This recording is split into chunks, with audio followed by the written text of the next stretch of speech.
And this album was Raekwon's debut, and it featured a prominent guest appearance from Ghostface Killah. Now, when this dropped in 1995, the Wu-Tang Clan had already released Enter the Wu-Tang. After Enter the 36 Chambers spawns a string of solo releases for each member, and RZA kind of set it up that way. They'd have one group album and then, individually introduce you to each member. And at this point, we already had Takal for Method Man, and we already had one of my favorites, Return to the 36 Chambers, the dirty version by ODB. Another thing that made this album a game changer was the color of the tape.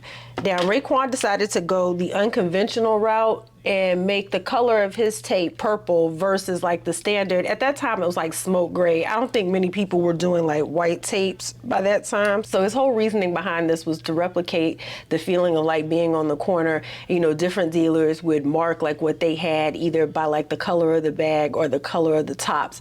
So by making his tape purple, kind of like marks his work that, this is his shit.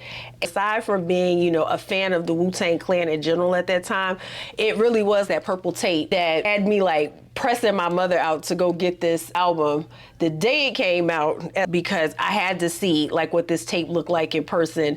A dub wasn't going to do it.